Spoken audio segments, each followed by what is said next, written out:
I reproduce what I see in the simplest manner. Here is Olympia. There's something gross in it, they say. Yes, there is. I saw it. I painted what I saw, claimed the French artist Edouard Manet.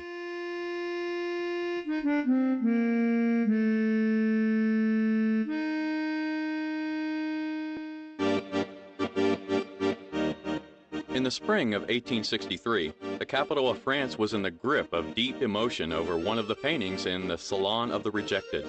The Parisians were dying to get into the showroom in order to reward the picture with spiteful curses. Its heroine was called a little prostitute. Her resolute hand, which lay on her thigh, was compared to an ugly toad. The ire of the crowd was so grave that the organizers of the exhibition were ordered to hang it a little higher and post a sentry of 2 stalwart guardsmen so as to save the picture from spits and umbrella pricks. The miniature woman stared from the canvas into the room in a cold manner, as if assessing her audience. Her glare was the only protection against the furious onlookers. The picture was at once christened Olympia, in honor of one of the heroines of the popular play, The Lady of the Camellias, by Alexander Dumas, Jr. Manet didn't mind, though his original name was Venus.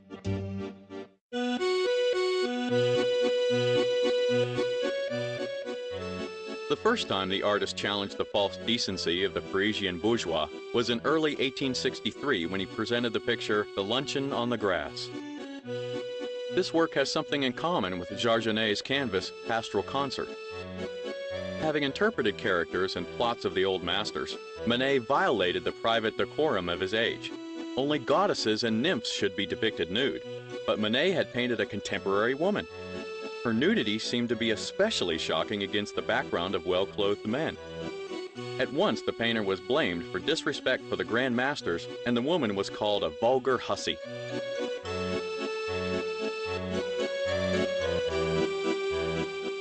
But it didn't stop the artist.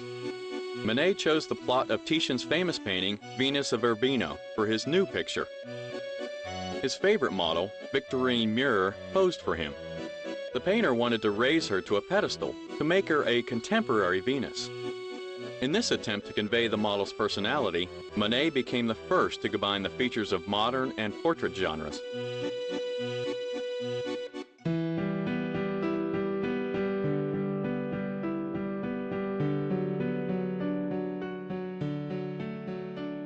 The young Parisian is reclined on white sheets. The proportions of her body are far from being perfect. There is a kitten at her feet arching its back, and a black maidservant is carrying a French bunch of flowers from thankful admirers. This temptress is attractive just with her reality. Satin shoes, a bangle, and a velvet ribbon on her neck in accordance with the fashion of that time accentuate her nudity even more.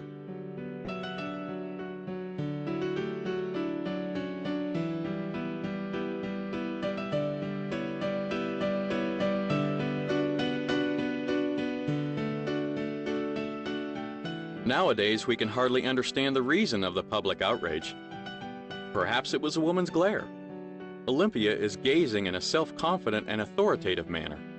It is not a respectable visitor to judge her, but she judges him on her own.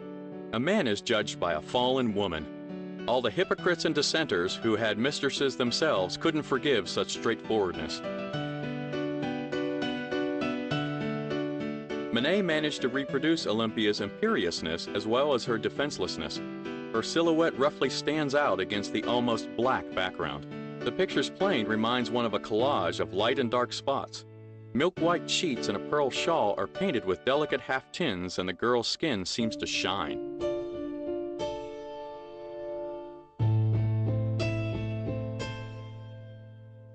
Manet's favorite model was not an ordinary person. Victorine Louisa Muir dreamt of becoming an actress and incarnated various characters while posing for artists. She painted pictures herself and even exhibited them during Salon.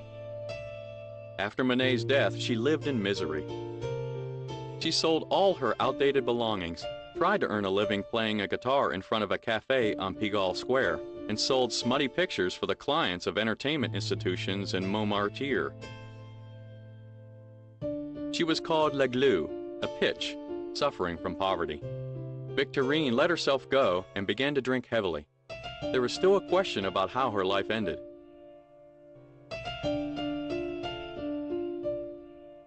Manet didn't live to see the recognition of Olympia. The masterpiece was gathering dust in his studio for 20 years. None of the museums, none of the galleries, none of the private collectors wanted to buy it.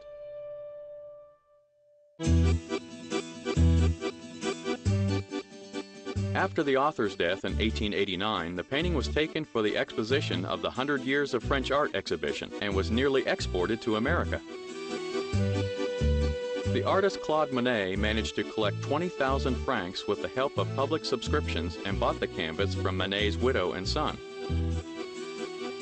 Claude wanted to present this painting to Paris. According to French laws, a picture which the state receives as a gift has to be exhibited. But the government didn't venture to place the scandalous painting in the Louvre. 16 years later, Monet's Olympia was moved to the Louvre from the murky halls of the Luxembourg Palace, and in 1947 took her proper place in the Museum of Impressionism.